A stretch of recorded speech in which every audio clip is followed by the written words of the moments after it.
Livro do Moon e os Viajantes. Capítulo 4. Gigantes. Parece que são um pouco mais do que 5. Disse Aldo baixinho. Como você sabe? Por acaso os viu? Sussurrou Lars. Dá para saber pelos passos. Continuou Aldo. Eu sabia que não era uma boa ideia, mas ninguém liga para minha opinião nesse grupo. Murmurou Frederick. Dá para vocês calarem a boca e seguirem com o plano. Disse Tess. Tem razão. Nós três vamos abrir os portões e atacá-los. 1, 2, 3, já. Após Lars proferir essas palavras, eles saíram do celeiro e correram em direção aos gigantes, esses que tinham aproximadamente de 3 a 5 metros. Não apenas isso, mas eram blatos gigantes e armados, tinham a pele cinza e quase não tinham cabelos, usavam pele de animal para cobrir suas partes e o restante do corpo. Estava nu, e quase não dava para diferenciar um macho de uma fêmea, eram fortes e de aparência asquerosa. Para a surpresa dos nossos viajantes, não eram apenas 5 gigantes, mas 10. Aldo estava certo, sua audição era realmente infalível. Mesmo ao vê-los não tiveram medo e seguiram como combinado. A maneira mais fácil de se abater um gigante é machucando suas pernas para que ele caia e depois abatê-lo o mais rápido possível, e foi o que fizeram. Tess correu em direção a um deles e antes que ela pegasse ela escorregou por debaixo de suas pernas e com suas 2 espadas pequenas rasgou as 2 panturrilhas do gigante, fazendo com que caísse de joelhos. Lars saltou e com toda a sua força golpeou a cabeça dele fazendo com que quase desgrudasse do seu corpo. Então, com outro golpe certeiro, conseguiu arrancá-la de vez. Drew golpeou com tanta força a perna de um que arrancou seu pé. O gigante sem pé caiu gritando. Então, Drew golpeou a cabeça dele cortando em um só golpe. Deixa a diversão para mim, achei que éramos parceiros. Disse Aldo a Drew. Ainda tem bastante deles para você se divertir. Respondeu Drew. Em seguida, correram até outro. Esse era mais esperto e carregava um soquete de madeira gigante e tentava acertá-los. Drew teve que correr para não ser atingido. Enquanto isso, Aldo se desviava do gigante aos pulos e piruetas. Ria, como se estivesse brincando. Você não me pega. Ah, dizia Aldo enquanto saltava de um lado para outro. Então pulou no gigante e correu pelo seu braço chegando a seu ombro e cortou a garganta dele. Enquanto o gigante caía, morto, Aldo gritava. Madeira! Em outro lado do campo estava a Merida que puxava água de dentro de um poço que estava perto do celeiro. Ela endureceu a água e como uma grande flecha perfurou o coração do asqueroso que corria em direção a ela. Gaia era observada por um gigante. Ele pegou uma enorme rocha e arremessou em direção a ela. Esta que com um soco fez a rocha se repartir em pequenos pedaços. Sério, uma rocha? Disse a Dailen. Em seguida, pisou firme no chão e começou a balançar os braços. Ao fazer isso a terra ao redor dele começou a engoli-lo deixando apenas a cabeça dele para fora. Enquanto isso Eudora cuspia fogo em um outro gigante, este que ficou desesperado com a pele em chamas e saiu correndo. Logo, caiu carbonizado. Os outros gigantes se juntaram e começaram a lutar pelas suas vidas. Um deles deu um chute em Drew fazendo voar longe e bater a cabeça e ficando desacordado. Outro pegou Tess com as mãos e arremessou longe. Merida fez novamente uma lança de gelo, porém o gigante desviou e correu atrás dela. Gaia, na tentativa de salvar a irmã, prendeu um dos pés do gigante no chão. Então Merida fez uma nova lança e fincou no peito dele. Outro era o mais habilidoso dos gigantes e desviava com destreza do fogo de Eudora. Enquanto perseguia Aldo e Lars. Em meio a esse caos, Frederick ficou desesperado. Faça alguma coisa, mulher. Disse ele a Helena enquanto observavam de longe a ação.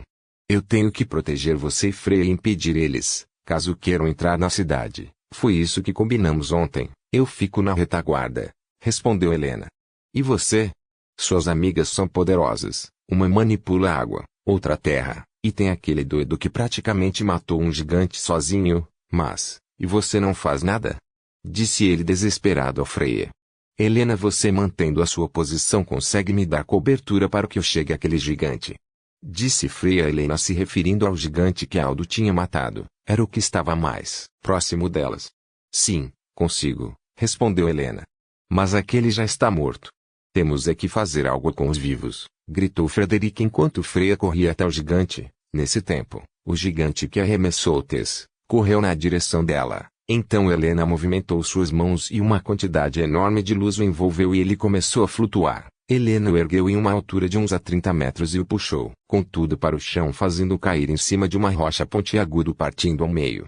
Freya finalmente chegou ao gigante morto e colocou as mãos nos ombros dele. Fechou seus olhos e quando os abriu estavam completamente negros, assim como as veias debaixo de seus olhos. O mais impressionante é que os olhos do cadáver ficaram da mesma forma. Então ele começou a se levantar e a imitar os movimentos de Freya. Ela fez com que ele pegasse uma lança de um outro cadáver e correu em direção ao que estava lutando contra Lars, Eudora e Aldo, e pelas costas fincou a lança atravessando seu corpo, fazendo acertar o coração. Então o gigante guerreiro caiu de joelhos, morto. Eu te amo, Freya, gritou Aldo. Também te amo, Aldo, disse com a voz asquerosa o gigante de olhos negros. Ok, agora ficou meio estranho, disse Aldo baixinho. Então o gigante que chutou Dru, que era o último vivo, correu na direção deles com um porrete de madeira. Freya fez com que eles lutassem. O gigante de Freya desarmou o outro e o sufocou. Ele tentou lutar, mas não conseguiu. Estava erguido no alto por aquele de olhos negros. Então o gigante, que estava sufocando, disse: "Por que, irmão? Nós só queríamos comer." Ele faleceu sufocado. Nesse momento escorreu uma lágrima dos olhos negros do único gigante que permanecia em pé, e também dos olhos de Freya. Frederick, boquiaberto, correu até Freya. "Eu realmente te subestimei, mas não entendo por que está triste," disse ele. Havia sentimentos entre eles, não eram seres irracionais. Quando eu manipulo um corpo, posso acessar suas memórias. E eles se amavam, pois eram irmãos. Respondeu ela com um olhar triste. Aos poucos seus olhos voltaram ao normal. Então o gigante caiu. "Onde está o Dru? Você tem que cuidar dele agora," continuou Freya. "Verdade. Agora é minha vez. Alguém ferido? Ou sem um membro do corpo?" disse Frederick. Ele curou os ferimentos na cabeça de Dru e os arranhões de Tess, também o seu braço que se deslocou durante a queda. Usando apenas as mãos, Frederick conseguia curar qualquer ferimento. Enquanto curava seus companheiros, ouviram em torno de uns 10 cavalos se aproximando. Era Lúcia acompanhada de alguns homens de seu vilarejo. "Parece que chegamos tarde demais. Pena que não conseguimos lutar juntas, prima", disse Lúcia a Helena enquanto descia do cavalo. "Infelizmente, não foi dessa vez, mas, graças ao Senhor dos Céus, conseguimos derrotá-los", disse Helena. "Não se preocupem, primas, ainda temos muitas batalhas para travar", disse um homem loiro que estava se aproximando delas com seu cavalo. "Helena, este é Simir. É um dos sacerdotes do nosso vilarejo", disse Lúcia. "É um prazer conhecê-lo", cumprimentou Helena. "O prazer é todo meu." Lúcia falou durante o caminho todo sobre você. "Falou muito bem, aliás, como vocês brincavam quando crianças, e eram boas amigas", disse a Simir a Helena, enquanto descia do cavalo. "Sim, éramos. Pena em que seus pais mudaram de vilarejo, e agora nos vemos pouco", contou Helena. "Mas olhe, para você se tornou uma sacerdotisa e eu sou apenas uma colaboradora. Estou muito orgulhosa de você, prima", disse Lúcia. "Também estou orgulhosa de você. Servir ao próximo é a melhor coisa que qualquer ser vivente pode fazer", disse Helena. "Desculpa interromper as duas, mas você e seu grupo estão indo para o sul, não é mesmo?" perguntou a Simir. "Sim, estamos", respondeu Helena. "Ótimo. Tenho uma proposta para fazer a vocês, mas primeiro vamos arrumar essa bagunça", continuou a Simir. Então seus homens desceram dos cavalos. Gaia abriu valas no chão para enterrar os gigantes. A maioria deles foi Gaia quem enterrou, mas a Simir pediu para que o deixassem enterrar um. Então ele cavou uma grande cova, ficou de joelhos ao lado do gigante morto por algum tempo e fez algumas orações. A brisa suave do campo balançava seus cabelos. Embora curtos, eles brilhavam como ouro no sol, assim como sua barba curta, porém bem feita. Em outras ocasiões ele seria um homem muito atraente, mas ao fazer orações ao lado de um cadáver, ele se tornava mais misterioso e estranho do que atraente. "O que ele está fazendo? Quero fechar logo aquela vala e tomar um banho", perguntou Gaia a Helena enquanto observam de longe. "Não sei, sinceramente, também gostaria de saber." De repente, a Simir ficou em silêncio. Começou a movimentar suas mãos uma luz começou a se espalhar e envolver o corpo do gigante, o fazendo flutuar. Então, a Simir o colocou dentro da vala. Ainda com a luz começou a empurrar a terra e cobriu o gigante. Depois veio andando calmante na direção de Helena e Gaia. "Então você também domina a luz?" Mas por que o enterrou com ela se eu poderia fazer isso muito mais rápido? Perguntou Gaia a ele. Não domino nada, jovem Dylan. Aquele poder não é meu, foi a mim concedido, e eu precisava testar minha intimidade com Deus, porque, pelo que estamos prestes a enfrentar, precisaremos muito dele. Respondeu o sacerdote passando por elas e vagando sozinho de volta à cidade. Que cara esquisito. Tem certeza de que devemos ir com ele? Sussurrou Gaia para Helena. Bom, o vilarejo deles está no nosso caminho, então iríamos passar por perto alguma hora ou outra. Respondeu ela. O grupo descansou por algumas horas e então partiram à tarde junto de Lúcia, Assimir e seus homens. Juntos cavalgaram por horas e ao anoitecer decidiram parar para dormirem. Segundo Assimir, é perigoso viajar à noite mesmo estando em um grupo grande. Onde está Drew? Ele saiu para buscar lenha e não voltou mais, perguntou Lars Helena. Não sei, não o vi, pensei que estava com Aldo, eles não tinham ido juntos. Disse ela. Enquanto isso Aldo chegou com os braços cheios de gravetos. Aldo, onde está Drew? Conversei com os sacerdotes e vamos fazer o primeiro turno da guarda, preciso dele. Disse Lars. Não sei. Quando fui pegar lenha ele foi para um outro lado da floresta, pensei que já estaria aqui. Será que ele não está, você sabe? Em alguma moita por aí? Respondeu Dylan baixinho. No mesmo instante das árvores saltou uma grande fera, tinha o tamanho de um cavalo, mas com a aparência de um lobo, os pelos eram todos brancos, e tinha dentes enormes. Ela correu em direção a Freya. Os homens sacaram suas espadas e lanças. O que é isso? Vamos matá-lo, gritavam. Então, Helena usou sua luz e ergueu a fera no ar impedindo que atacasse alguém. Mesmo no ar a fera continuava a olhar fixamente para Freya. Parem, gritou Gaia. Não é uma fera qualquer. Ele é um Lycos, pode ser qualquer um de nós, quem não está aqui. Oh meu Deus, Drew, disse Helena. Não podemos matá-lo, mas temos que imobilizá-lo até que volte à sua forma humana. Provavelmente, quando o sol nascer e a grande lua se for. Disse Gaia. Frederic, pode fazê-lo dormir? Perguntou Helena. É claro que sim, posso fazer qualquer criatura dormir. Respondeu Frederic. Então o faça dormir. Disse Helena. Mas e se ele me morder? Não vai morder, porque estou segurando-o. Agora faça logo, porque não vou aguentar segurá-lo por muito tempo. Então Frederic, ainda insistente, colocou suas mãos na barriga da fera e com seu poder a fez dormir. Quando a fera adormeceu, Helena pôs no chão. Ela e Frederic ficaram de guarda caso ele acordasse. Aldo, você foi na aldeia dele, e como não percebeu que ele era um Lycos? Perguntou Gaia. Bom, eu estava lá pela comida, não fiquei reparando no bando dele. Respondeu Aldo. Desculpa interromper os irmãozinhos, mas o que é um Lycos? Perguntou Tess. São troca-peles. Eles vivem em bandos e quando a lua está cheia transformam-se em feras enormes, mas com o tempo podem controlar quando trocarão de pele. Na Grande Guerra os Dailens fizeram um acordo com eles, lutariam por nós e daríamos terras a eles, disse Merida. Mas, como não ganhamos a guerra, não ganharam as terras, muitos deles morreram, então se revoltaram contra nós dizendo que meu pai quebrou o acordo. Os que se voltaram contra nós morreram, os que sobreviveram fugiram e, pelo que entendi, se refugiaram com os humanos. Por isso ele me odeia e diz que meu pai quase acabou com o povo dele. Agora tudo faz sentido. Disse Freya. Gente, quando ele voltar ao normal precisará de roupas. Onde será que estão as dele? Perguntou Eudora. Se ele não rasgou quando se transformou, devem estar em algum lugar na floresta. Disse Aldo. Então irei procurar. Disse Eudora. Eu irei com você. Falou Dylan. Eudora acendeu 2 gravetos e deu um a Aldo e juntos entraram na floresta para procurar pelos pertences de Drew. Me desculpe pela cantada em vir. Eu estava um pouco bêbado. Disse Aldo. Eudora nunca tinha visto Aldo tão sério. Está tudo bem, naquele mesmo dia você me salvou, e acho que não o agradeci direito, me desculpe por isso também. Disse Eudora tímida. Está brincando? Você que salvou minha vida. Queimou aquele animal ainda quando saltava, aquilo foi incrível, disse ele empolgado. Imagina, foi só reflexo, não sou tão boa assim, disse ela corada. Claro que sim. É, talvez, a garota, mais incrivelmente habilidosa e poderosa do nosso grupo, e olhe que tem as minhas irmãs, obrigada pelo elogio.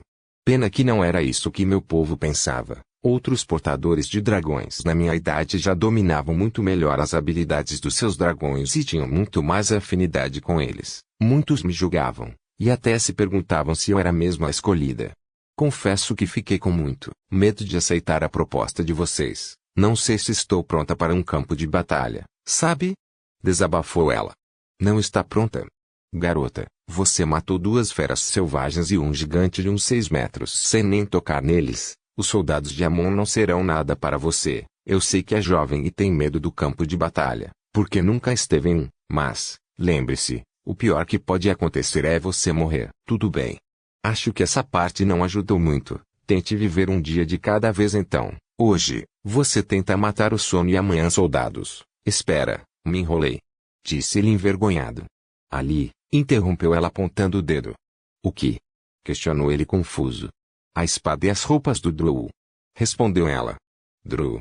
Questionou ele. Sim, era a roupa dele que estávamos procurando, né? Falou ela. Ah, é verdade. Tinha esquecido. Então concluímos a nossa missão de hoje. Não se preocupe com... Ia dizendo ele quando ela o interrompeu. Obrigada, Aldo. Disse o Drow abraçando. O Dalen ficou corado e sem palavras. Apenas retribuiu o gesto e eles voltaram para o acampamento. Capítulo 5. Vilarejo de Nub. Ao nascer do sol, Drow voltou à sua forma humana. Então o vestiram e decidiram não contar nada para ele sobre o que ocorreu. Comeram algo e logo continuaram sua jornada. Perto do meio-dia chegaram ao vilarejo de Nub, onde Lúcia morava, um lugar simples com casas de madeira, um templo, também, construído de madeira que ficava no centro.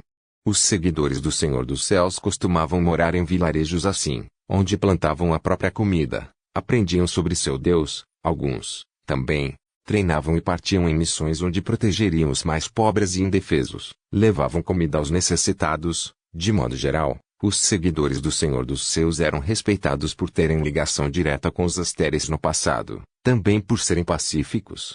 Nos lugares mais humildes eles eram amados por levar alimento e proteção, mas muitos achavam eles estranhos por morarem isolados e terem costumes diferentes. Se vestiam com roupas simples, não se embebedavam nem faziam farra, e eram sempre fiéis aos seus cônjuges, pois, para eles, o adultério era considerado um crime.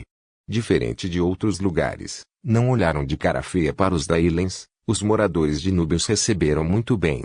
Eles chamavam uns aos outros de primos.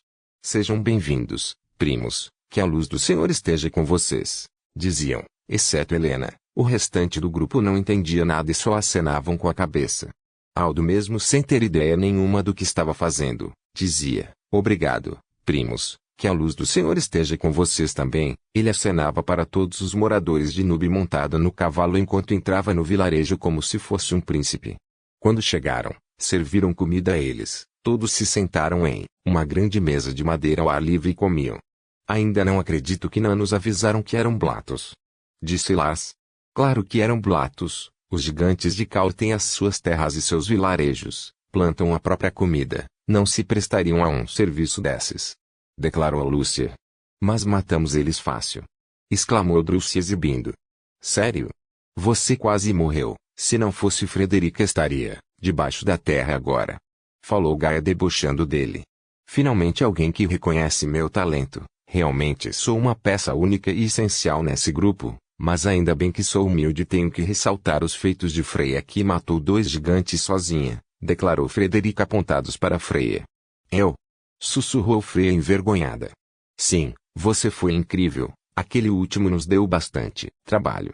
Afirmou Eudora. Verdade, Eudora, eu sempre digo a Freya como ela é útil para nós, mas não sei por que teima em querer esconder suas habilidades. Declarou Merida. Obrigada, gente, eu não gosto muito dos meus poderes, sempre que uso alguém acaba morrendo, e eu fico mal com isso. Disse Freya sem graça e um pouco melancólica. Não precisa se sentir assim, você não apenas matou aqueles Blatos, mas salvou nossas vidas e de uma cidade inteira, você fez mais o bem do que o mal. Disse Drow. Ao ouvir essas palavras, Freya solta um sorriso tímido, algo raro de se ver, pois ela poucas vezes sorria. Foi divertido e... Soltou Aldo rindo olhando para o nada. Isso porque não foi você que foi arremessado e deslocou o braço. Proferiu Tess furiosa. Gente, calma. Estamos todos bem, É isso que importa. Disse Helena tentando acalmar as coisas. Calma. Foi você que meteu a gente nessa enrascada. Se não fosse por você estaríamos bem longe daqui a essa hora. Quase morremos pelo quê? Uma merda de um prato de comida. Agora está querendo nos meter em outra merda de novo. Só me diga quem foi que te nomeou a rainha do grupo. Declarou Tez Helena furiosa. Em seguida, saiu da mesa batendo os pés. É melhor eu ir falar com ela. Disse Helena se levantando. Não, eu conheço Tez, é melhor não fazer isso. Disse Lars segurando o braço de Helena. Helena se sentou, então ficou um silêncio na mesa que foi interrompido por Assimir. Bom, eu gostaria que estivessem todos aqui, porém, vou dizer assim mesmo. Não podemos mais adiar esse assunto. Eu os trouxe aqui por um motivo. Como sabem, nós do vilarejo de Núbia ajudamos muito as cidades vizinhas com comida e às vezes proteção. Porém nas últimas semanas veio por essas bandas um grupo de ladrões um tanto peculiar. Eles vêm rendendo as famílias e levando todo o ouro de suas casas. Pela rota que estão fazendo chegarão hoje na pequena cidade de Pereat, que não chega nem a meio-dia de viagem daqui. Eles ficam cerca de 2 a 3 dias em cada cidade, e eu enviei alguns homens para lá. Amanhã cedo chegarão com novidades sobre eles. Então poderemos ir até lá e acabar com esses ladrões e devolver o ouro roubado às famílias. Acredito que irão nos recompensar pelo feito, e nós de Nub daremos tudo a vocês, inclusive novas ferraduras a seus cavalos comida o suficiente para umas 2 semanas de viagem. Assim não terão que parar em cidades para comer e poderão avançar mais rápido, mas terão que nos ajudar. O que acham da nossa proposta? É algo a se pensar, mas o que quer dizer com grupo peculiar? Pergunta Lars. Do tipo que rende completamente uma pequena cidade, sem que ninguém ouse reagir. Com certeza não são qualquer um, não acha? Mas, vocês também são especiais, muito habilidosos. Creio que não será uma tarefa impossível. Infelizmente, só saberei mais sobre eles amanhã. Pensem com carinho. Disse Assimir. Em seguida, se retirou da mesa junto de Lucy e deixaram os viajantes a sós. O que vocês acham? Perguntou Lars. Nós matamos facilmente 10 blatos gigantes, o que pode ser pior que isso? Disse Drew. Lembrando que você quase morreu. Falou Gaia. Mas não morri, estou aqui e pronto para o que der e vier. Retrucou ele. Eu estou com Drew. Exclamou Aldo. Concordo com ele e, como já disse da outra vez, se vamos ter que matar a mão e impedir um ataque do seu exército temos que ter a capacidade de fazer qualquer coisa. Disse Eudora. Eudora tem razão. Se não formos capazes de capturar um grupo de ladrões, como impediremos um exército? Exclamou Freya. Acho que somos capazes de fazer isso, e seria como um treino. Perguntou Merida. Muito bem colocado, Merida, e como um sábio conselheiro deste grupo, meu conselho é, você não é o conselheiro do grupo, Frederick. Disse Lars interrompendo Frederick. Mesmo com a falta de respeito que sofro com os membros desta equipe, eu vou continuar.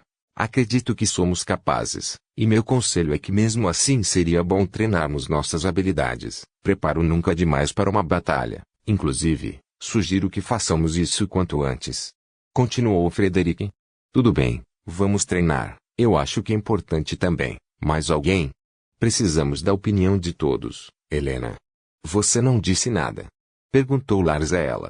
Bom, a opinião da Tez. Já sabemos. Eu não quero forçá-los a nada. Não precisam fazer nada que não queiram. Desculpem-me se lhes forcei algo. Disse Helena com a voz embargada. Em seguida, saiu apressadamente. Eudora foi atrás dela. Onde você vai, Helena? Disse Eudora andando atrás dela. Não se preocupe comigo, Eudora. Eu posso me cuidar sozinha.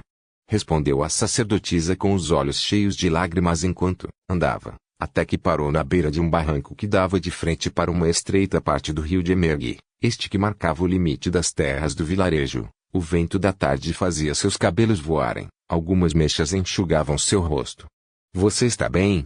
Disse Eudora colocando a mão nas costas de Helena, esta que se virou para ela. Você acha que eu obriguei vocês a fazerem aquilo? O que ela disse? Agora fico pensando se algum de vocês tivesse morrido, a culpa poderia ter sido minha. Falou a sacerdotisa triste. Não, claro que não. Cada um ficou porque achou que era importante. Eu queria ajudar aquelas pessoas tanto quanto você, e nós conseguimos. Não ligue para Tez, ela só está um pouco preocupada, porque se feriu e, Talvez esteja com medo de que algo pior aconteça, por isso, acabou descontando em você, mas não é a sua culpa. Falou Eudora. Você acha mesmo? Não quero fazer mal a ninguém. Nesse momento, as lágrimas em seu rosto a escorrerem cada vez mais rápido. Então, Eudora a abraçou. Depois ela se acalmou. E continuou. Sabe, Eudora, eu já vi muitas coisas ruins. Já vi as pessoas que eu amava morrerem na minha frente e não consigo impedir. Ainda lembro da primeira vez que vi a morte de frente, quando eu era apenas uma criança. Estava escondida quando vi um soldado matar friamente minha mãe. Eu queria fazer algo, mas minhas pernas e braços travaram. Eu não conseguia sair do lugar. É uma sensação horrível se sentir incapaz. Daquele dia em diante eu prometi a mim mesmo que faria de tudo para salvar o máximo de pessoas que conseguisse. Não consegui salvar minha mãe, mas salvaria a mãe de outras crianças. Não quero pôr suas vidas em risco, mas, também, não quero ficar indiferente, entende? Eu entendo, deve ter sido horrível ter que presenciar isso tudo ainda muito jovem, mas agora você não está sozinha, pois estamos com você. Eu também quero fazer algo por elas, e amanhã vamos enfrentar o que quer que seja aqueles ladrões, juntas. Todos estamos de acordo e empolgados para isso, mas, como Frederick disse, treinar nunca é demais, não é mesmo? Falou Eudora. Obrigada, Eudora. Elas voltaram ao grupo, este que decidiu treinar. Frederick aconselhou que se dividissem em duplas e assim as fez. Lars e Drew, Merida e Eudora, Garilena, Aldo e Tess, enquanto Lee e Freya assistiam. Não é interessante assistir a evolução gradativa em combate dos nossos companheiros de viagem? Pena que não temos muito o que fazer. Apenas observar. Disse Frederick a Freya. A menos que peguemos um animal para ver se eu o mato primeiro ou você o cura. Respondeu Freya. Que horror, Freya, teremos que matar um animal, mas provavelmente, será comida e não é legal brincar com a comida. Disse Frederick. Eu estou brincando com você, não faria mal a um animalzinho indefeso. E eu já treinei bastante por centenas de anos. Disse ela. Eu também já estudei muito sobre meu domínio. No templo dos sacerdotes de Vitae o que mais fazemos é estudar sobre nosso mundo. Não acha interessante que, com exceção do domínio do ar, temos praticamente dominadores de todas as partes vitais que constituem nosso mundo: terra, água, fogo, luz, vida e morte. Nós dois possuímos o domínio sobre as partes mais misteriosas e inexploradas. Disse ele. Eu acreditava que a luz era a parte de domínio mais misteriosa, já que os únicos que tinham afinidade com ela eram os Asteres e eles mal se comunicavam com as outras raças. Quando morreram os seguidores do Senhor dos Céus foram os únicos que conseguiam usar a luz. Mesmo assim, em uma escala muito menor simples. Respondeu ela. Realmente, sabe o que seria legal? Você tentar me matar Seria impossível. Disse ele rindo. Está duvidando de mim? Disse ela levantando uma das sobrancelhas. Não, mas eu estava apenas brincando, não perderia meu tempo com uma coisa dessas. Respondeu ele voltando a ficar sério. Enquanto isso Lars e Drew conversavam, eu percebi, Drew, que você sabe usar bem a espada, porém não possui técnica alguma. Você se preocupa muito com o ataque, então sua defesa fica em falta e por isso se machuca com facilidade. Posso te ensinar algumas coisas que aprendi no meu treinamento na Guarda Real. Disse Lars. Eu discordo de você, Lars. Acho que uso muito bem a espada. Creio que eu não precise aprender nada. Mas se quiser me ensinar alguma coisa que você ache relevante, aí é contigo. Falou Drew. Acha que ganharia de mim em um duelo? Acho não, eu tenho certeza. Continuou o soldado. Então vamos ver. Retrucou Drew. Eles se encararam e sacaram suas espadas. Ambos eram fortes e tinham praticamente o mesmo tamanho, por volta de 1,90 ou mais, porém os licos continuavam mantendo a força de suas feras mesmo em forma humana, o que fazia Drew ser bem mais forte que Lars. Mas o soldado não se preocupava com isso, estava seguro de que a técnica era superior à força. Então, Drew ia para cima dele e ele desviava. Drew tentou novamente partir para cima de Lars e falhou novamente. Na terceira tentativa, Lars deu uma rasteira e com a parte sem corte da espada socou com força nas costas de Drew fazendo-o cair de bruços. Ainda acha que não precisa aprender nada, Drew? Falou o soldado quase rindo. Tá bom, eu deixo você me ensinar o que aprendeu no treinamento, mas só pra deixar claro, eu me distraí, por isso conseguiu me derrubar, falou o jovem. Drew se levantou e eles começam a treinar. Enquanto isso, Aldo se sentou ao lado de Tess, que ainda estava emburrada. Não adianta vir aqui, não vou fazer o que eles querem, disse Tess. Eu não vim aqui para treinar, vim para apostar, disse o Dailen. Apostar o quê? Falou ela. Um odre de vinho que você acerta uma maçã pregada naquela árvore. Sugeriu o Dailens. Isso é moleza, diga algo mais difícil. Falou ela. Mas eu não disse a regra, tem que estar vendada. Ele soltou um sorrisinho de canto e olhou para Tess, que pareceu interessada na aposta. Fechado. Tess pegou uma adaga, vendada, arremessou e acertou a maçã a uns 10 metros. Aldo aplaudiu. Agora é minha vez, disse o Dailen. Eu duvido que faça melhor, eu acertei bem no meio. Então Aldo pegou outra adaga, e arremessou vendado também, e sua adaga pegou no meio do cabo da adaga de Tess. Ao ver isso, ela ficou de boca aberta e gritou. Como assim? Ulo. Agora você está me devendo um odre de vinho, gritou ele entusiasmado. Em contrapartida estava Helena e Gaia treinando, enquanto a Dailen arremessava pedaços de terra um atrás do outro. A sacerdotisa com sua luz destruía uma a uma. De outro lado estava Eudora e Merida. Nossos domínios são perfeitos para treinarmos porque são opostos.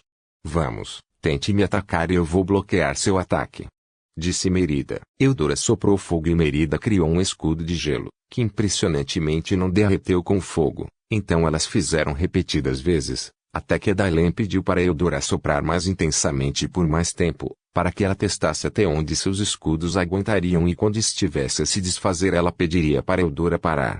Então, fizeram. Dessa vez, Merida fez um escudo mais denso e Eudora começou a cuspir fogo. Quando o gelo começou a derreter, Merida pediu para que parasse, porém o som estridente das espadas de Drew e Lars que treinavam ao lado fez com que Eudora não escutasse. O escudo de gelo se rompeu por completo e o fogo voou em Merida. Que soltou um grito ardente, fazendo com que todos parassem o que estavam fazendo para olhar para ela. Ela caiu no chão e começou a bater suas mãos no chão no intuito de apagá-las, e conseguiu. Ah! Minhas mãos! Gritava Merida.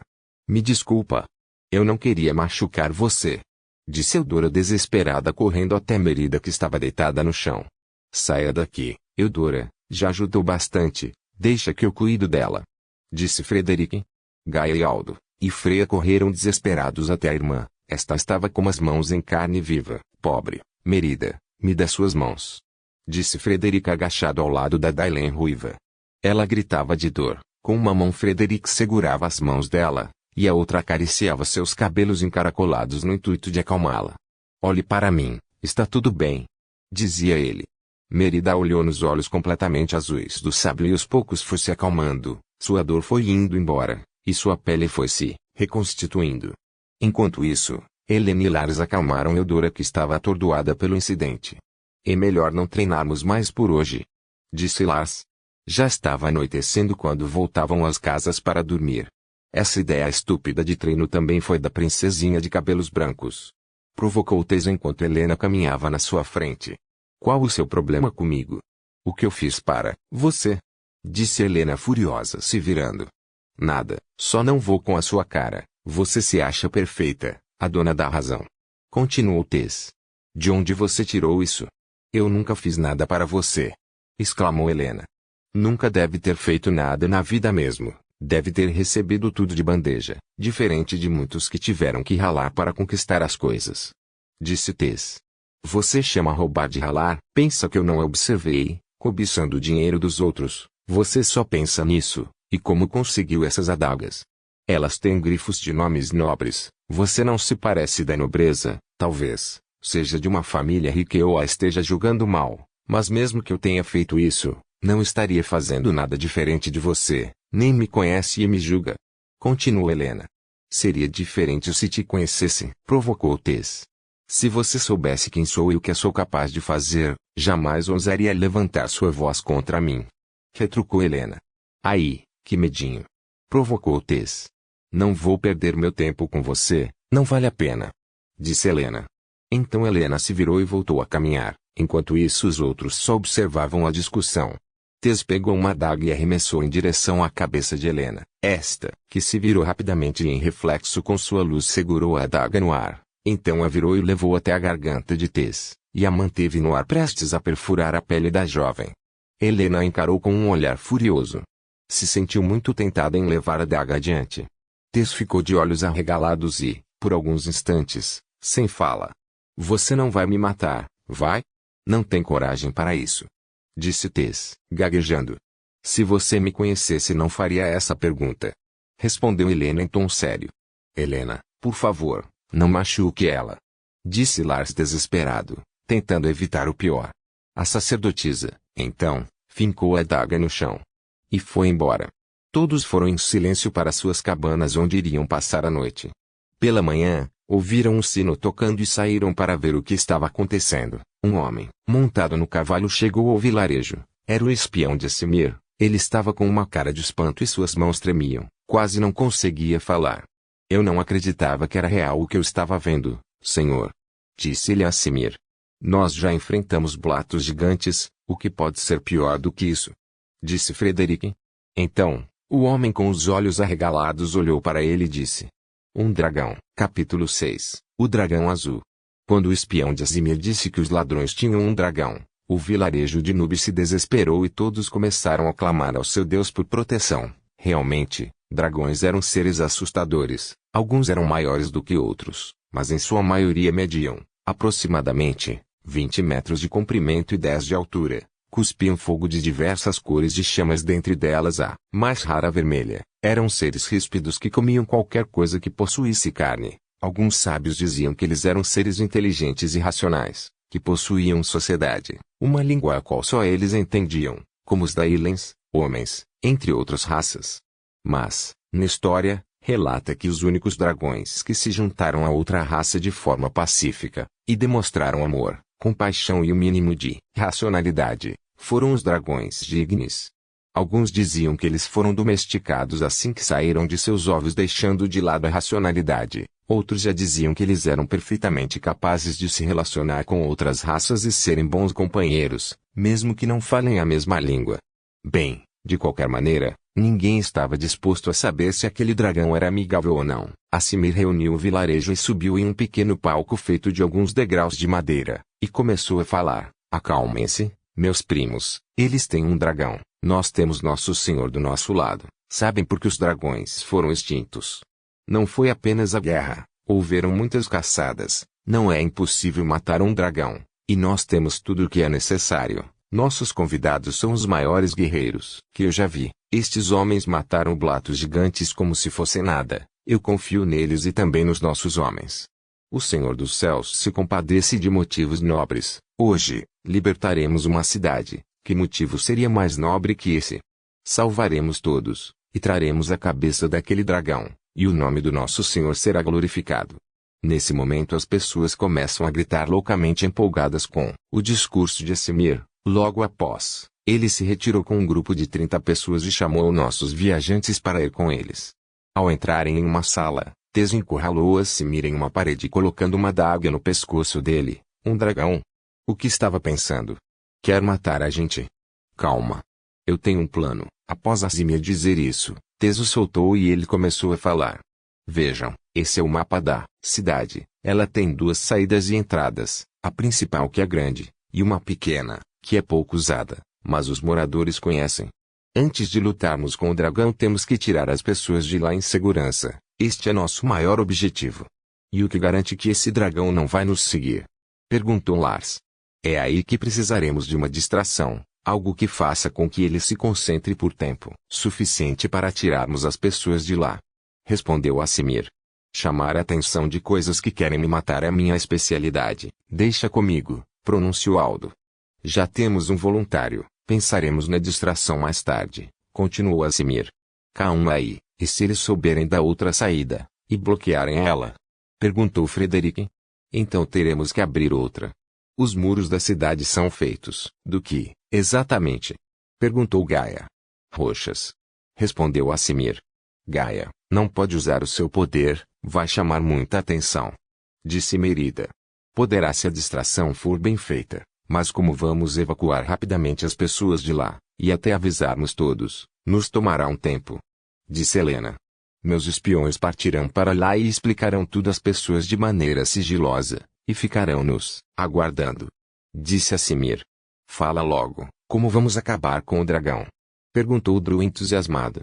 Bom, para matar um dragão, primeiro temos que derrubá-lo e prendê-lo em alguma coisa para que, assim, cortemos a sua cabeça.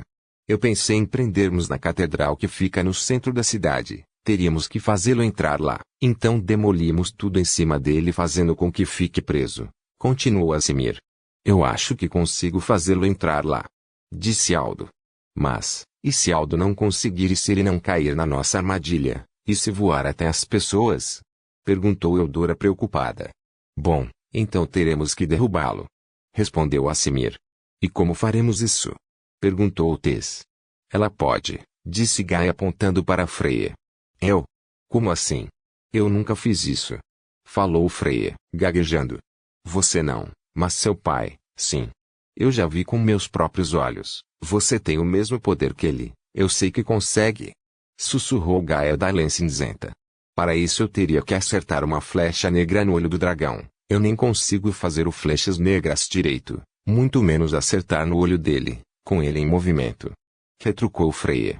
Quem disse que precisa fazer uma flecha negra? Pode envenenar uma lança e Aldo arremessa. Ele nunca erra. Continuou Gaia. Podemos tentar, mas não garanto que dará certo. Disse Freya insegura. Ótimo.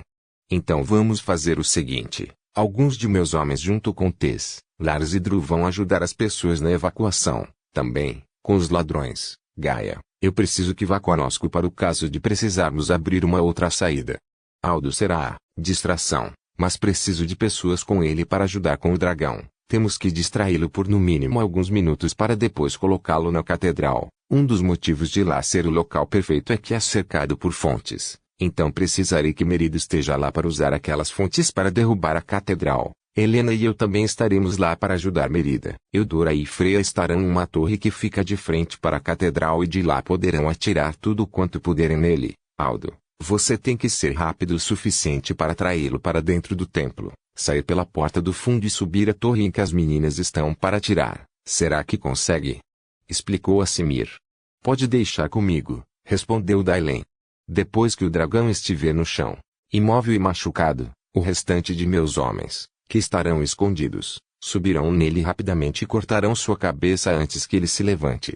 Lucas Branverton e Gosservetou, vão agora e falem para as pessoas da cidade nos aguardarem na hora em que o sol estiver mais alto. Disse o sacerdote. Sim, senhor. Respondeu o homem de olhos arregalados junto com um outro e ambos saíram. Espera aí. E eu? Perguntou Frederic. Bem, você vai esperar do lado de fora até que todos saiam e cuidará dos feridos. Respondeu Asimir. Todos concordaram com o plano. Asimir deu armaduras velhas para eles na esperança que ajudasse de alguma forma, mesmo sendo velhas eram tudo o que eles tinham. E todos partiram. Lucas e Gos chegaram em poucas horas na cidade de Peralt, deixaram os cavalos distantes, e pularam os muros sorrateiramente enquanto o dragão dormia na entrada principal da cidade. Bateram de porta em porta avisando os moradores, estes que começaram a avisar seus vizinhos e em pouco tempo a notícia se espalhou. Os homens de Nub vão nos resgatar, estejam prontos na hora que o sol estiver mais alto. Diziam uns aos outros. Asimir, seus homens e nossos viajantes correram, como vento montados nos melhores cavalos do vilarejo. Chegando na cidade, a alguns metros deixaram os cavalos e seguiram a pé. Aos fundos da cidade arremessaram suas cordas e subiram aos poucos até chegarem do outro lado. Para a surpresa deles não tinha ninguém os esperando. Não havia sequer alguém dos ladrões para que pudessem lutar. Tudo estava vazio e silencioso. Não podemos mais sair de casa. O dragão come a gente. Sussurrou uma criança pela brecha de uma janela. Não precisam mais ter medo. Viemos aqui para salvá-los. Disse Helena baixinho para a criança. Lucas e Gol chegaram. Estão prontos, senhor. Já avisamos todos, disseram. Certo. Vamos todos seguir com o plano. Eu vou acompanhar o grupo que vai distrair o dragão, disse Asimir. Não queremos que morra, senhor, disse Lucas chorando. Não irei morrer, meu jovem, a menos que essa seja a vontade de nosso senhor. Falou Asimir abraçando o homem de olhos arregalados. Então se dividiram. Alguns dos homens de Asimir se esconderam em um prédio que ficava na frente da catedral. O sacerdote, Aldo e as meninas subiram na torre mais alta da cidade. De lá de cima dava para ver o dragão dormindo. Espiavam pela janela, Quando Eudora se aproximou para ver o dragão, ele despertou. Eudora arregalou os olhos, seu coração acelerou, e uma voz suave e grave soou na sua cabeça. Irmão, a voz disse. Nesse momento o dragão se levantou. Beleza. Agora é a hora de eu distrair ele. Deixa comigo. Disse Aldo. Ele amarrou uma corda no seu abdômen e prendeu em uma outra corda, que arremessou e jogou no outro prédio cruzando a rua em frente à catedral. Depois se arremessou como em uma tirolesa. Com seus pés travou seu corpo, fazendo com que ficasse pendurado no meio da rua. Iulô. Dragãozinho, vem me pegar, gritou o Dailen. O dragão começou a ir atrás dele. Então, antes que ele lançasse suas chamas, Aldo cortou a corda fazendo com que ele fosse arremessado para um outro prédio. Ele desceu da corda e correu para dentro da catedral. O dragão o seguiu lançando sua chama azul. Aldo ia pulando e desviando dela. Quando o dragão estava dentro do templo, ele parou de cuspir fogo e começou a olhar para os lados como se estivesse procurando algo. Ignorou completamente Aldo que pulava em sua frente gritando: me coma. Do lado de fora, Merida começou a levantar a maior quantidade de água que conseguiu. Antes que transformasse em gelo para derrubar o templo, o dragão saiu. Aldo agora é quem corria atrás dele. Então Merida transformou a água em enormes lanças de gelo e as jogou no dragão na tentativa de feri-lo ou derrubá-lo. Ele por sua vez com sua cauda quebrou as lanças no ar. As pequenas partes que o atingiram mal chegaram a arranhar sua pele escamosa azulada. Mesmo com esse ataque o dragão azul os ignorou e começou a jogar fogo nos outros prédios. Aldo e Merida, então, correram para a torre. Eudora escutou outra voz também grave, mas não era suave como a outra. Pelo contrário, era áspera e dizia: onde você está?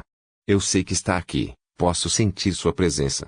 Do outro lado da cidade estavam Lars, Teis, Dru e Gaia, junto de alguns homens, guiando as pessoas até a saída. Quando chegaram lá, ela estava completamente obstruída por pedras. E abaixo dela se encontrava uma moça magra vestindo uma calça colada e uma pequena blusa que deixava seu abdômen à mostra. Ela tinha pele parda. De um lado os cabelos estavam raspados e do outro seus cabelos castanhos iam no comprimento do seu queixo. Ninguém vai sair dessa cidade até Artênia voltar. Disse ela. Quero ver você nos impedir. Disse Dru sacando a espada e correndo em direção à moça. Ela apenas movimentou uma de suas mãos e um vento muito forte centralizou em Dru fazendo voar longe e atravessar um prédio. Mais alguém? Disse ela. Então você acha que é a única especial aqui? Falou Gaia arremessando uma pedra na moça, essa que fez com que a pedra voasse longe. Teis, temos que apagar ela ou imobilizar suas mãos. Eu a distraio e você a pega. Sussurrou Lars a Tez. Tudo bem. Já entendi. Respondeu Tez. Em seguida, Lars pegou sua espada e gritou em direção à moça. Quando ela olhou para ele, Tez correu silenciosamente e pulou em uma parede próxima, pegou um impulso e acertou um chute em cheio na cara da ladra, fazendo com que ela caísse no chão. Gaia imediatamente a cobriu de pedras, imobilizando-a. Muito bem, agora só precisamos fazer uma saída. Disse Lars. Não se preocupe. É para isso que estou aqui. Falou Gaia. Em seguida, caminhou até os muros de pedras, colocou suas mãos nele, fechou seus olhos e as paredes começaram a tremer. Ela se afastou, acertou um soco no muro e uma parte dele foi ao chão. Em seguida, cruzou seus braços e soltou. Ao fazer isso os escombros se dispersaram para lados opostos formando uma passagem. As pessoas ficaram chocadas. Andem, saiam logo daqui, porque estão me olhando. Gritou Gaia aos moradores. Estes saíram correndo da cidade. Ah! Gritou a moça atirando as pedras de cima de si mesma com seu poder. Peguem o Dru e vão. Eu cuido dela. Disse Gaia ao Lars. Ele achou o Dru e o colocou por cima de seus ombros, e foram para fora da cidade. Gaia e a jovem, então, se encararam e começou uma luta entre terra e ar. Enquanto isso, já na torre, Aldo pegou uma grande flecha e deu a Freya. Se seu pai conseguia, você também vai conseguir. Disse Merida amiga. Freya, então, segurando a flecha começou a envenená-la com seu poder. A flecha deixou de ser prateada e agora era negra e irradiava o poder com uma cor escura quase preta. Vou protegê-lo contra o veneno dela, que a sua mira seja melhor que a minha e acerte o olho do dragão. Disse ela a Aldo. Só temos que trazê-lo até aqui. Proferiu a Simir. Em seguida, Eudora gritou com as mãos no ouvido como se estivesse ouvindo algo ensurdecedor, porém estava só em sua cabeça. O dragão começou, então, a voar perto da torre onde estavam. Onde você está? Voltou a voz grave soando na cabeça de Eudora de forma mais ensurdecedora do que antes. Quando o dragão estava a sobrevoar a torre, Aldo pegou um arco e a flecha e, assim que a grande besta se aproximou, ele soltou a flecha e com uma mira impecável ela foi direto no olho do dragão. Porém este que não era uma presa fácil percebeu a flecha vindo e desviou seu rosto fazendo com que apenas arranhasse levemente seus olhos, e não o perfurasse como deveria ser. Freya concentrou todo o seu poder para espalhar o veneno no sangue da grande fera, mas o ferimento era superficial demais. O dragão furioso avançou ainda mais sobre a torre onde eles estavam, e começou a rodeá-la. Eu sei que você está aí, revele-se a mim antes que eu queime seus amigos. Veio a voz de novo à cabeça de Eudora. Não queimará ninguém nessa cidade, Baltazar. Essas pessoas já sofreram demais pela guerra, por isso não deixarei que morram por seres egoístas e gananciosos como você. Respondeu a voz grave e suave. Nunca entendi como você, Aragorn, tão grandioso, sempre se importa com seres fracos e desprezíveis. Disse Baltazar. Os fortes foram feitos para proteger os fracos, e não para dominá-los. Aquele que usa seu poder para oprimir o outro, é uma das mais desprezíveis criaturas. Falou Aragorn. Sempre com discurso de herói, já cansei de você. Se não tem coragem de se revelar a mim eu matarei todos. Começarei com os que estão com você. Então o dragão começou a destruir a torre cuspindo fogo azul. Quando o fogo começou a entrar na torre, imediatamente, Helena fez um escudo luminoso que impediu que eles queimassem. Vão, gritou a sacerdotisa. Não vou aguentar por muito tempo. Todos começaram a correr e descer as escadas da torre rapidamente, enquanto eram surpreendidos pelas garras do dragão, que agora pousava sobre a torre e aos poucos ia destruindo-a. No último andar só restava Simir, Helena e Eudora, esta que estava de joelhos e imóvel com as mãos nos ouvidos e gemendo de dor como se estivesse escutando algo ensurdecedor. Eudora, vamos, temos que sair daqui antes que desabe, disse Helena. Em seguida, o dragão se jogou contra a torre fazendo ela tremer. Helena caiu no chão. Vamos sair daqui, gritou a Simir. Não vou sair sem ela, gritou Helena. Em seguida, o dragão cuspiu fogo novamente e eles quase se queimaram. Então, a Simir acertou a cabeça de Helena fazendo-a desmaiar, a pegou no colo e desceu as escadarias correndo, desviando como podia do fogo que consumia a torre.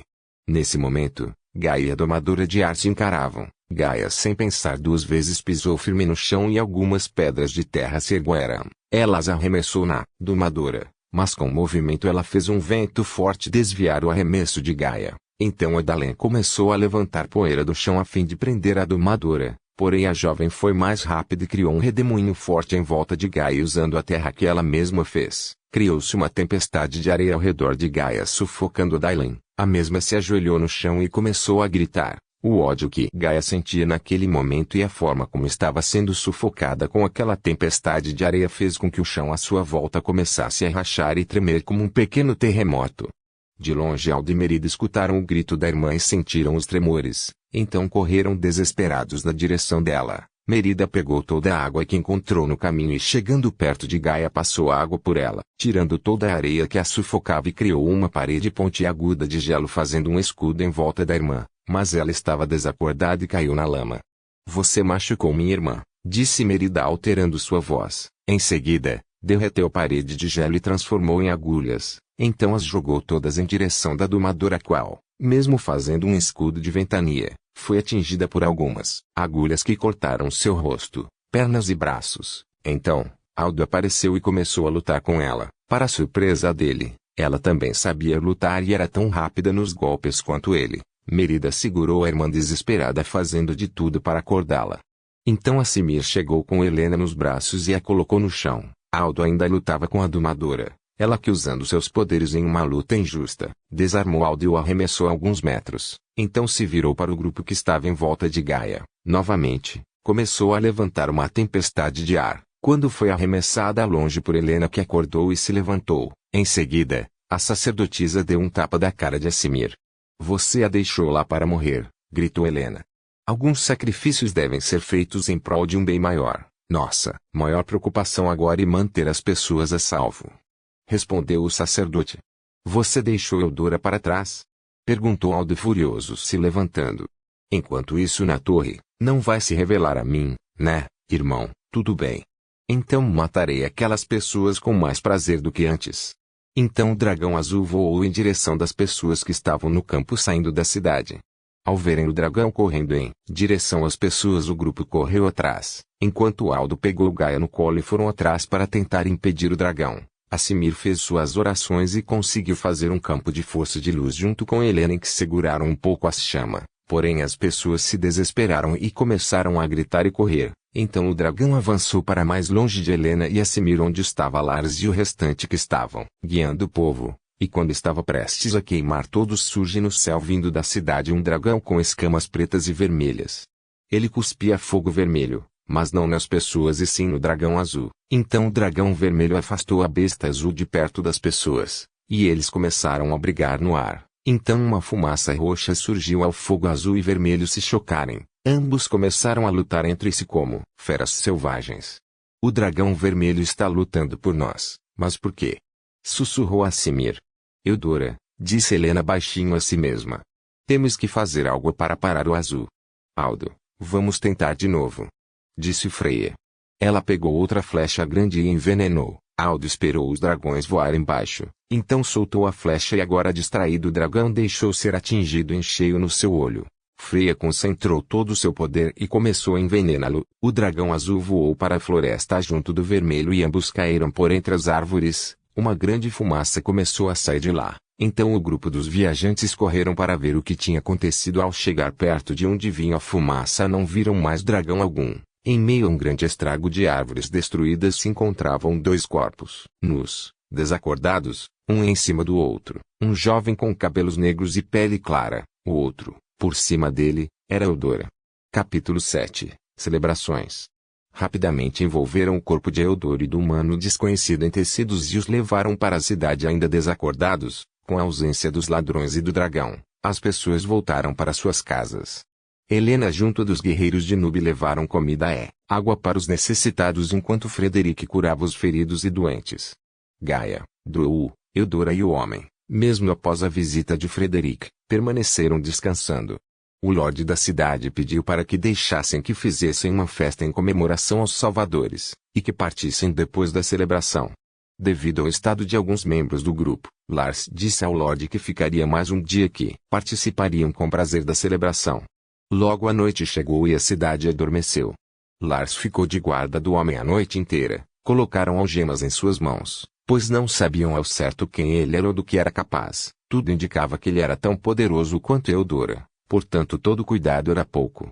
Já tinha amanhecido quando Lars escutou um ranger de porta. Rapidamente sacou sua espada e, por reflexo, a colocou junto do pescoço da pessoa que se aproximava dele. Calma, sou eu, vim ver se estava tudo bem. E trouxe um pouco de comida. Disse Helena tentando acalmá-lo.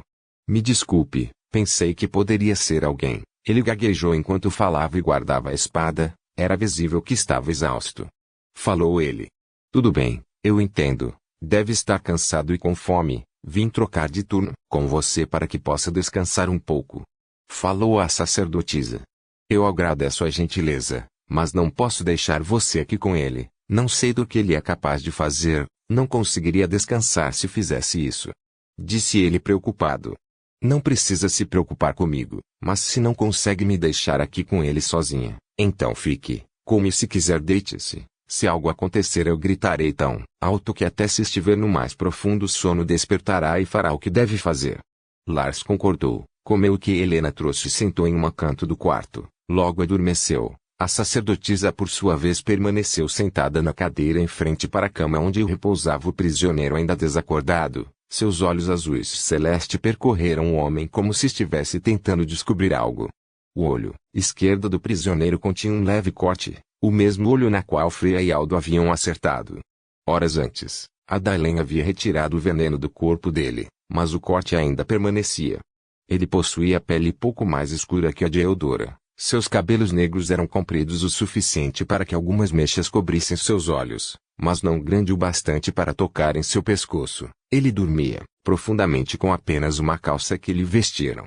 Helena observava quando despertou, um pouco assustado, percebeu que estava com as mãos acorrentadas na parede acima da cabeceira da cama. Quem é você? Disse o homem de cabelos negros a Helena. Meu nome é Helena, e qual é o seu? Respondeu ela. Helena. Só Helena. Questionou ele. Os sacerdotes do Senhor dos Céus não precisam de sobrenome, vivemos para ele, e para os propósitos dele. Então, sim, somente Helena, mas ainda não respondeu minha pergunta. Esdras soltou um sorriso de canto e continuou. O que uma sacerdotisa quer de mim? Quero saber quem você é, Esdras. O que estava a fazer por essas bandas aterrorizando vilarejos e pequenas cidades? Então era isso que eu estava fazendo, assustando as pessoas? Soltou um sorriso de canto sarcástico. Não tenho muitas lembranças do que fiz. É um pouco complicado quando Baltazar assume o controle. Quem é Baltazar? Questionou ela. Meu dragão, é complicado explicar. Você não entenderia. Eu entendo perfeitamente. Disse ela. Nesse momento Esdras jogou seu corpo para a frente na intenção de ficar mais perto da sacerdotisa e talvez incomodá-la. Sussurrou. O que querem comigo? Ela sem mover um músculo respondeu, ainda não decidimos o que faremos, mas você cometeu muitos crimes, não pode sair impune. Crimes? Questionou ele em seguida continuou. Você acha mesmo que alguém liga para crimes? A rainha não está nem aí para o que acontece aqui, ela só pensa nessa maldita guerra. Você acha que se ela se importasse teriam tantos ladrões? Talvez, na capital onde ela mora a cidade seja mais limpa, sem muitos forasteiros e muitos crimes, como você diz, mas nas cidades mais distantes, ninguém liga, todos são pobres miseráveis que todos os anos têm que enviar seus filhos para se tornarem soldados. Ninguém se importa com eles. Concluiu Esdras. Eu me importo, engraçado como seu discurso é contraditório. Você fala que eles são pobres, miseráveis, mas em suas atitudes não há um mínimo de compaixão. Falar mal dos poderosos e explorar os humildes não te torna diferente deles. Esdras voltou para trás, soltando um riso misturado com ódio e deboche, depois foi com tudo para cima de Helena. Vocês sacerdotes, se acham os melhores por levarem comida ou água a algumas pessoas pensando que estão fazendo caridade, mas onde vocês estavam? Quando eu e meus amigos estávamos ferrados na vida. Onde estavam quando passamos fome, tendo que roubar pão para comer, se não morreríamos? Onde estavam quando não tínhamos onde dormir e tivemos que quase congelar na rua em noites frias? Onde você estava, sacerdotisa? Suas palavras foram proferidas com tanta ferocidade que algumas mechas no cabelo de Helena se mexiam conforme ele falava próximo ao rosto dela. Ela sem se mover continuou falando calmamente. Eu estava ajudando a todos que via com necessidade. Eu queria poder abraçar o mundo com minhas mãos, e não deixar com que ninguém passasse fome ou frio. Queria que todos tivessem um lugar quente para dormir, mas não consigo, não sozinha. Por isso temos primos que podem alcançar pessoas aonde não posso ir. O problema do mundo é que tem muitas pessoas, precisando de ajuda e poucas dispostas em ajudar. Por uns instantes Esdras ficou em silêncio, e se sentou na cama novamente. Tem certeza que não vai me soltar, sacerdotisa? Se vocês me acham perigoso é porque não viram meus amigos. São bem piores. Você não tem medo? Questionou ele. Não, eu deveria ter. Talvez se conhecesse meus amigos e do que são capazes você que estaria com medo. Respondeu ela. Já estou cansado dessa conversa. Não vai nos levar a lugar algum. Se não vai me soltar, eu me solto. Ao proferir essas palavras Esdras lançou fogo em direção a Helena, esta que rapidamente envolveu o corpo do prisioneiro em luz puxando a cabeça dele para cima, fazendo com que o seu jato de fogo fosse para o teto de pedra. Boa tentativa, Esdras, mas esse quarto é todo feito de rochas. Não há nada que possa queimar aqui a não ser sua cama, mas acho que não vai querer o fazer isso, pois teria que dormir no chão. O que você fez comigo? Não consigo me mexer. Disse ele com o corpo suspenso no ar. Está imobilizado pela luz, e vai permanecer assim até que eu queira. Ele soltou um grito de raiva que fez com que Lars acordasse. O que aconteceu? Disse Lars assustado. Está tudo sob controle, por enquanto. Precisamos de alguém que ele não possa machucar, alguém que o entenda, alguém como ele. Sussurrou Helena para Lars. Eudora. Disse Lars baixinho. Por favor, veja se ela despertou e se está bem. E a traga aqui. Lars foi até Eudora. Ela estava terminando de tomar seu café da manhã junto dos outros, quando ele pediu que ela fosse até o prisioneiro. Me coloque no chão, gritava Esdras. Se você me prometer que vai se comportar, disse Helena. Eu prometo, não vou atacar ninguém. Helena soltou ele e caiu sobre a cama. Terá nova companhia agora, espero que seja gentil, ou ficará pendurado até seu julgamento. Disse Helena em voz firme. Ele não anda sozinho, tente extrair o máximo de informações dele e do seu grupo. Sussurrou Lars para Eudora antes que ela entrasse no quarto. Ficaremos aqui do lado de fora, não se preocupe caso alguma coisa aconteça, é só nos chamar que viremos e faremos o que for necessário. Disse Helena a Eudora na porta antes de sair. Eudora ao entrar no quarto seus olhos caramelos com os negros de Esdras se cruzaram, ela sentiu um arrepio subir pelo seu corpo. Nos conhecemos? Perguntou Esdras, inclinando a cabeça para o lado. Não que eu me lembre. Respondeu Eudora. Pelas roupas você é de Ignis, estou certo? Perguntou ele. Como sabe? Questionou ela. Vestido preto, cinto de couro escamoso, não é qualquer tipo de escama, este só é fabricado lá, porque é de dragão. Também seu colar, não é muito comum as mulheres de outros lugares usarem gargantilha com uma pedra no pescoço. Eudora colocou a mão no seu colar um pouco assustada por ele saber tanto. Como sabe de todas essas coisas? O povo de Ignis é muito fechado às outras cidades, todos sabem. Perguntou ela. Eu também vim de lá. Bom, meus pais, para falar a verdade, eles queriam conhecer o mundo fora dali, então partiram, passaram por muitos lugares. Eu nunca estive em Ignis, nasci na estrada, mas sempre ouvi as histórias da minha irmã. Ela sempre falava dos lindos vestidos que tinham em Ignis que ela um dia compraria um colar como o seu. Contou ele. E os seus pais? Perguntou ela. Meu pai foi morto por ladrões na estrada enquanto minha mãe ainda estava grávida, e minha mãe morreu no dia em que eu nasci, um bebê prestes a ficar órfão longe de seu povo e à deriva da estrada. Parecia a criança perfeita para ser manipulada. Deve ser por isso que Baltazar me escolheu. Ele odeia os homens ou qualquer criatura de forma geral. Explicou ele. Quem é Baltazar? Perguntou ela. O dragão azul. Qual o nome do seu? Nesse momento Esdras chegou mais para frente a fim de se aproximar de Eudora que permanecia em pé em frente à cama. A jovem arregalou os olhos. Como você sabe? Disse ela gaguejando. Ele me disse assim que entrou aqui. Você não sentiu algo, como um arrepio? Disse ele inclinando a cabeça para o lado deixando tudo mais misterioso e confuso. Sim, agora me diga qual é o nome dele. Aragorn. Agora tudo faz sentido. Eram irmãos, você sabia? Os filhos da grande Auri. Aragorn foi um dos maiores dragões que já se ouviu falar. Ele lutou em batalhas defendendo o reino humano até o fim de sua vida. Por muitos é considerado um herói. Já Baltazar se revoltou contra a humanidade quando sua mãe morreu. Ele culpou os humanos pela morte dela, lutou por diversas vezes contra seu irmão, e no fim de sua vida, depois de uma batalha mesmo muito ferido, voou para as montanhas quentes. Muitos dizem que ele se recuperou e ainda estava lá, mas eu sei que não. Contou ele. Eu já havia ouvido histórias sobre eles. Tenho muito orgulho de Aragorn o Grande ter me escolhido.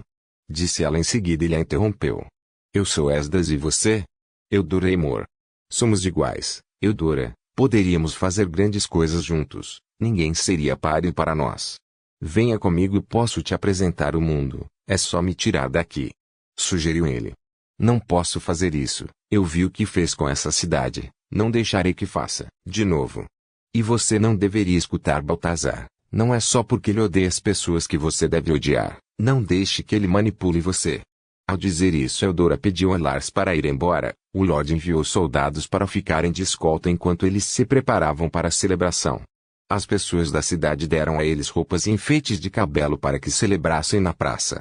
Merida estava arrumando as meninas, menos Gaia, que se recusava a se trocar.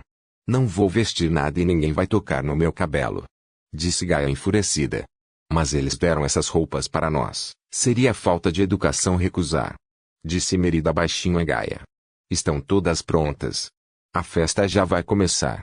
Disse Aldo eufórico entrando no quarto com uma coroa de flores na cabeça. Aldo, saia daqui. Ainda não, terminamos de nos trocar. Falou Merida assustada, enquanto Freya se cobria com um lençol. Tudo bem. Estou de olhos fechados, não se preocupem. Eu não vi nada e nem verei, fiquem calmas. Disse Aldo fechando os olhos e andando de costas em direção à porta, tropeçando nas coisas quase caindo. Enfim saiu de fininho. Com exceção de Gaia todas se trocaram e Merida fez os penteados em seus cabelos, colocando uma coroa de flores na cabeça de cada uma.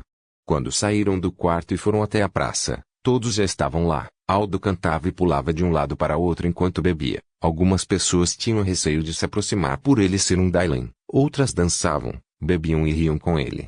Irmãs! Como vocês estão lindas, disse ele com a voz trêmula por causa da bebida, abraçando Merida e Gaia. Olhe para você, Gaia está tão diferente. Mudou algo no cabelo. Gaia, sem ter mudado nada na sua aparência, o olhava com cara de tédio. Vamos dançar, irmãs. Lulu. Soltou um grito de euforia e saiu dançando. Alguns moradores insistiram ao Lorde que levasse Esdras acorrentado para a festa. O Lorde atendeu o pedido do seu povo. Enquanto todos comiam ou dançavam, a música parou e uma corneta de anunciação tocou. Todos olharam para trás e viram Esdras. Agora, vestido com roupas pretas, em pé dava para perceber como ele era alto. Tinha uma certa elegância ao andar, e sua aparência com certeza chamava a atenção de muitos olhares. Em outras circunstâncias ele se passaria fácil como um nobre.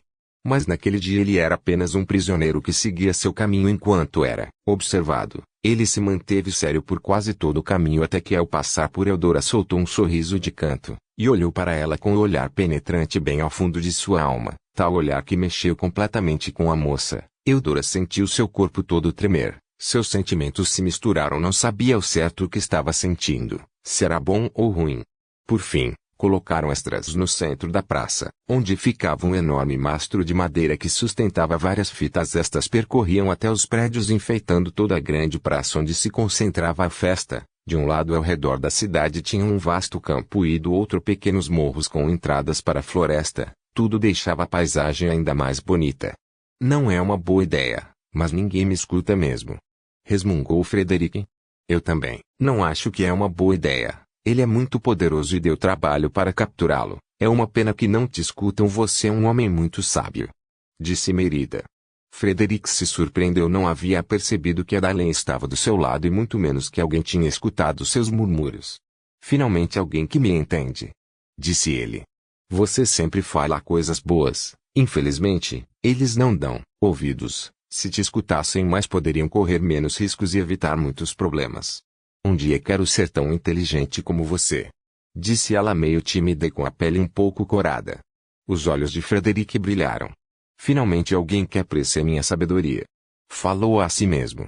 Bom, minha cara, inteligência e sabedoria são algo que não se adquire facilmente. Eu estou dezenas de anos estudando sobre nosso mundo. Nunca abrirei mão da minha imortalidade. Eu passarei milênios estudando e serei o maior sábio do mundo. Continuou ele, contando todos os seus sonhos e despejando seus conhecimentos em cima de Merida, que escutava atentamente.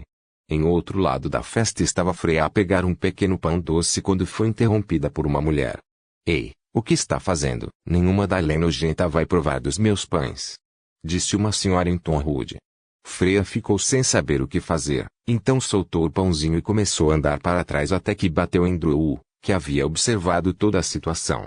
Olha, se eu fosse você, eu seria mais grata. Se não fosse por ela, você nem teria casa para fazer esses pãezinhos idiotas. Foi com a ajuda dela que conseguimos parar o dragão, e antes disso ela lutou com gigantes, e ajudou a salvar outra cidade. Se você não gosta de Dailens, o problema é seu, mas negar pão a ela é muita ingratidão, disse ele, repreendendo a senhora. Em seguida, apanhou 5 pães da cesta. Vamos sair daqui, disse ele a Freya. Então caminharam para um lugar que tinha menos pessoas, e se sentaram em um banco. Obrigada por ter me defendido. Mesmo não entendendo por que fez isso, eu achava que você me odiava, falou ela. Sim, eu odiava, mas depois de tudo que você fez não parece mais um monstro como eu pensava que era, respondeu ele. Como sabe das coisas que eu fiz? Pelo que me lembro, você estava desacordado, questionou ela. Frederic, ele meio que virou meu amigo depois que eu salvei ele em Vir. Ele conta tudo para mim, fica falando de ciências. A maioria das coisas eu não entendo, mas também me contou do que aconteceu com os gigantes, e com o dragão azul, como chamam.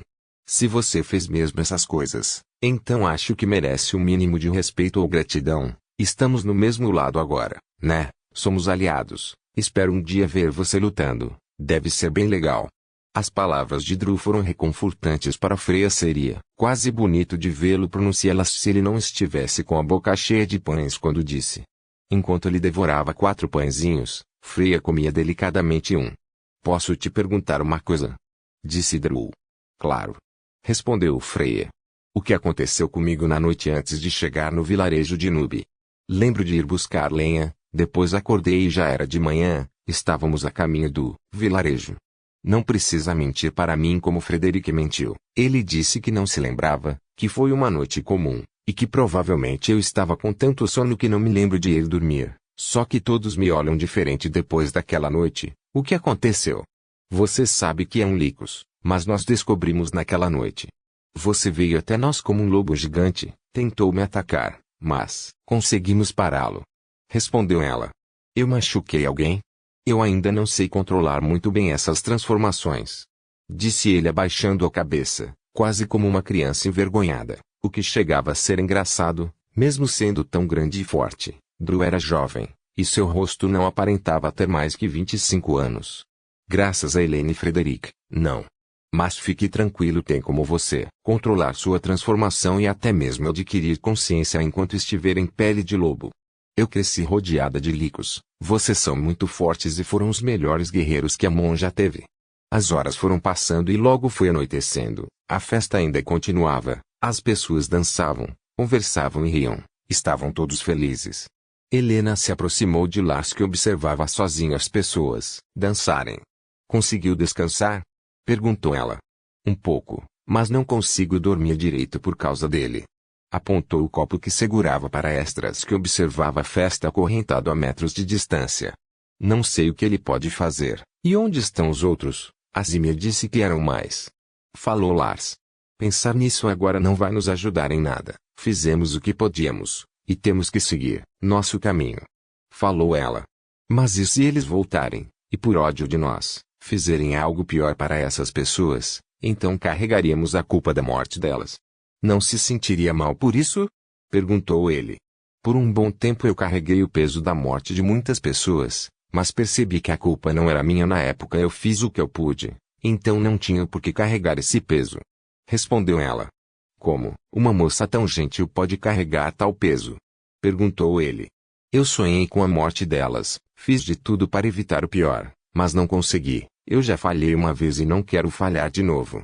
Nesse momento os olhos de Helena se fixaram em Lars. As luzes das tochas faziam com que o ruivo de seus cabelos e barba se assemelhassem ao fogo. A visão do seu rosto a fez lembrar de seu sonho. Ela o viu caído, por entre os corpos, e seu coração disparou ao lembrar desta cena. Você está bem? Perguntou Lars segurando os braços de Helena enquanto ela permanecia paralisada. Estou. Sim. Disse ela quase gaguejando. Desculpa. Eu deixei as coisas pesadas falando sobre morte. Estamos em uma festa. Não deveríamos estar falando disso. Você gosta de dançar? Em Cailon deveria ter festas? Perguntou, ele mudando de assunto. Eu quase nunca dancei. Na verdade, sou péssima nisso. Disse ela um pouco envergonhada. Eu nunca gostei muito, mas como nasci em uma família de lords eu era obrigado a ter aulas de dança para participar dos bailes. Céus! Como eram chatas aquelas aulas. Mas minha mãe me deixava comer doces escondido caso eu participasse das aulas, então acabava não sendo tão chato assim. Falou ele soltando um sorriso. Doces escondido? Como assim, família de lords? Perguntou Helena quase rindo. Meu pai falava que se eu fosse soldado um dia não caberia na minha dieta doces, pois teria de ser forte. Eu sempre fui destinado a ser um soldado. Se eu não fosse lorde no lugar do meu tio, ele não teve herdeiros, então passaria para mim. Falou ele. De que cidade se tornaria lorde? Perguntou ela. Vi. Respondeu. Então você é de lá, por que não nos apresentou sua família? Questionou Helena. Sim, sou. Eles não estão mais lá. Quando fui selecionada pela rainha para entrar na guarda real, minha família se mudou para a corte na capital. Inclusive, meu tio que passou seu posto para outro. Então ser da guarda real é uma honraria muito alta. Morar perto da rainha pareceu mais vantajoso para minha família. Contou ele. Que bom que realizou seu sonho. Se tornou um soldado. Sua família deve estar muito orgulhosa. Disse ela. Sim, estão, mas esse sempre foi mais um sonho dos meus pais do que meu. Falou ele pensativo. Então qual é seu sonho? Nesse momento Lars voltou os olhos para o fogo, e com um olhar distante. Parece uma grande besteira, Mas sempre sonhei com uma vida simples, uma fazenda onde eu pudesse plantar minha própria comida, com paz e tranquilidade, longe da grande agitação das cidades. Quem sabe um dia quando me aposentar eu consiga. Contou ele. É realmente um sonho simples, não duvido que vá conseguir, e não é uma besteira, no fundo todos queremos um pouco de paz. Falou ela. Enquanto eles conversavam, a alguns metros Eudora pegava petiscos perto de Esdras. Não vai falar comigo, Eudora? Disse ele. A voz de Esdras fez um arrepio subir na espinha de Eudora, esta que se virou e caminhou até o rapaz acorrentado. Não tenho nada a dizer. Falou ela. Eu sei que não me conhece, e devo parecer um estranho, mas você parece ser uma boa pessoa, não quero te machuquem. Falou ele. Quem poderia me machucar? Questionou ela. Você não pensou mesmo que meus amigos me deixariam para trás, pensou? Falou ele. Que amigos? Do que está falando? Perguntou ela. Me tire daqui e irei embora, eles não farão nada com vocês, eu prometo, mas eu não sei se conseguiria impedi-los se continuarem me fazendo de prisioneiro. Por favor, me solte, Eudora. Sussurrou ele. Não posso fazer isso. Disse ela se virando para ir embora, quando um vento forte e gelado vindo das montanhas passou fortemente por eles e apagou todas as tochas, deixando todos em uma completa escuridão. Tarde demais. Disse Esdras. A história continua. Curta, comente e se inscreva para mais capítulos.